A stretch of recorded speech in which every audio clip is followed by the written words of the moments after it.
You are the chosen generation, a royal priesthood.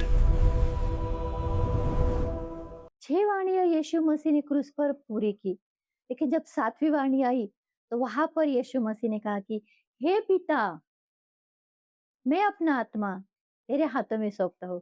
देखो मेरे प्रियो, वहां पर यीशु मसीह को एहसास हुआ कि उसका और पिता का फिर एक बार नाता जुड़ गया है।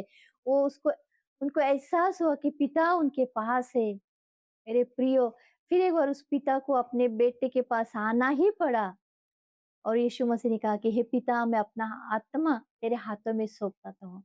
मेरे प्रियो, यीशु मसीह सूली पर जब थे, उन्होंने बहुत सारे बातें हमारे की, 7 वाणियाँ उन्होंने कही, लेकिन 27 घटना हमारे लिए सूली पर से यीशु मसीह ने पूरी की। अगर हम खुदा के कलाम में पढ़ेंगे तो वहाँ पर हमें देखने को मिलता है कि उन्होंने हमें कहा कि तुम मेरे घर के लोग हो। उन्होंने हमें अंधकार के राज्य से निकाल कर प्रकाश के राज्य में लेके आए। ऐसे बहुत सारी घटनाएँ, 27 घटना है। अगर हम खुदा का कलाम पढ़ेंगे तो हमको उसमें देखने को मिलेगा। देखिए, मैंने आपको 2 ही घटना बताई है। देखो मेरे प्रियो, वहाँ पर यीशु मसीह फिर एक बार अपने पिता से जुड़ गए और उन्होंने कहा कि हे पिता, देखो पहले उन्होंने कहा, हे पिता इन्हें क्षमा कर, और आखिरी में भी उन्होंने कहा, हे पिता, मैं अपने आप को खुद को तेरे हाथों में समर्पित करता हूँ। यीशु मसीह ने आत्महत्या नहीं की मेरे प्रियो।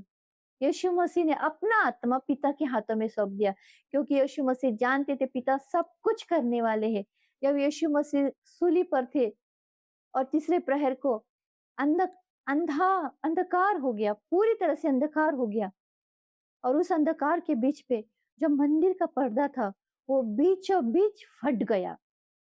अगर हम पुराने नियम में पढ़ने को मिलेंगे, तो जो याजक थे, साल में एक ही बार परम पवित्र स्थानों में वो जाते थे और लोगों के लिए और खुद के लिए वहां पर पाप बलि चढ़ाते थे। और जो याजक जाते थे, उनके जो वो पहनते थे वस्त्र, उनको वहां पर घुंघरू लगाते थे। अगर घुंघरू की आवाज आई तो समझ लेना कि याजक जिंदा है, लेकिन घुंघरू की आवाज अगर बंद हुई तो उनके जो वो वस्त्र पहनते थे, उनको बागा कहते, उस बागा को डोरी लगाती थी, और अगर घुंघरू का आवाज नहीं आया तो डोरी बाहर रहती थी, वो बाहर वैसे खींचते थे। इसका मतलब याजक मर गया है, शायद उसने कुछ पाप किया है। लेकिन याजक जब वहां पर जाते थे, लोगों के लिए बलि चढ़ाते थे, वो परम पवित्र स्थान में साल में एक ही बार जाते थे। मेरे प्रियो, वो जो पर्दा था, वो मंदिर का पर्दा था, वहां हम लोगों को कोई किसी प्रकार का स्थान नहीं था। हम तो उस आंगन के बाहर खड़े थे, बाहर ही थे, हम बाहरी दुनिया के लोग हैं, हम बाहर खड़े थे। लेकिन यीशु मसीह ने सूली पर जब अपनी जान दी, तो मंदिर का पर्दा बीचों बीच फट गया। इसका मतलब अभी हम मंदिर में जाकर यीशु मसीह से प्रार्थना कर सकते थे। उस समय में याजक लोगों के लिए मध्यस्थी करता था, लेकिन जब यीशु मसीह ने सूली पर हमारे लिए जान दे दी, तो हमें किसी की मध्यस्थी की जरूरत नहीं है। हम खुद जाकर, हम खुद यीशु मसीह से बात कर सकते हैं। हम खुद यीशु मसीह को अपना मन, अपने हृदय की बात बता सकते थे।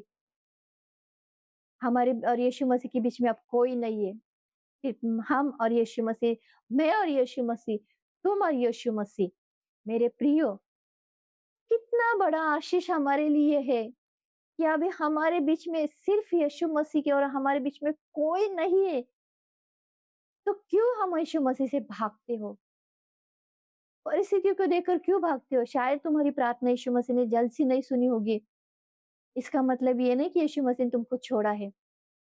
इसका मतलब ये नहीं कि यीशु मसीह ने तुम्हारी प्रार्थना अनसुनी की है। इसका मतलब ये नहीं कि यीशु मसीह तुम्हें देखता नहीं है। इसका मतलब ये है कि शायद तुम्हारी प्रार्थना को देर लग रही हो, तो यीशु मसीह बहुत अच्छा तुम्हें देने वाला है। और तब तुम कहोगे, यीशु मसीह, कितना आशीष दिया तूने हमको। अच्छा हो ना तूने हमारी जल्दी प्रार्थना नहीं सुनी। अगर जल्दी प्रार्थना सुनी होती तो छोटी आशीष मिलती, लेकिन देरी से प्रार्थना सुनी है तो बड़ी आशीष मिली। मेरे प्रियो, यीशु मसीह ने हमारे लिए वो मंदिर का पर्दा फाड़ दिया है, ताकि हम जाकर मंदिर में यीशु मसीह के साथ बैठकर बातें कर सकते। चाहे जितनी मर्जी हो तुम्हें यीशु मसीह के पास बैठना, बैठो। एक बार यीशु मसीह को चक्कर तो देखो, उसका दीदार तो करके देखो। देखो वो कितना प्रेमी परमेश्वर है। उसके पैरों के पास बैठकर तो देखो, कलाम पढ़ो। देखो चाहे दुनिया तुम्हें कुछ भी कहे, लोग तुम्हें पागल कहे, दीवाना कहे, कहने दो। हाँ, मैं पागल हूँ यीशु मसीह के लिए। हाँ, मैं दीवानी हूँ यीशु मसीह के लिए, क्योंकि मैं ही जानती हूँ मेरे लिए यीशु मसीह ने क्या किया है। आप ही जानती हैं यीशु मसीह ने आपके लिए क्या किया है।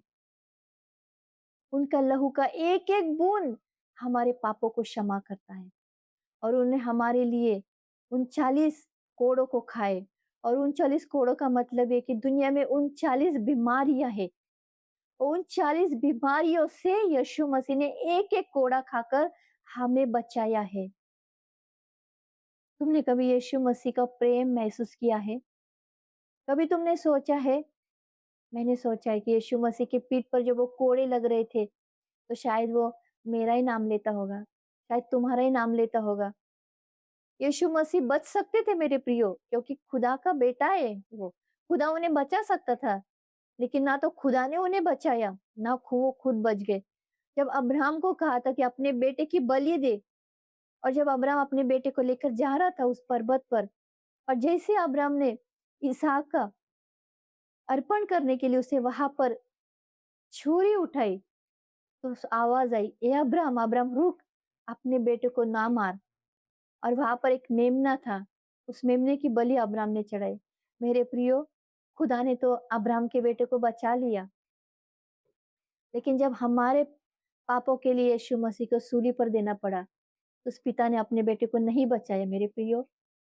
वही मेमना यीशु मसीह हमारे खातिर सूली पर मारे गए, और यीशु मसीह हमारे लिए लहूलुहान हुए। अपना आत्मा उन्होंने पिता के हाथों में सौंप दिया।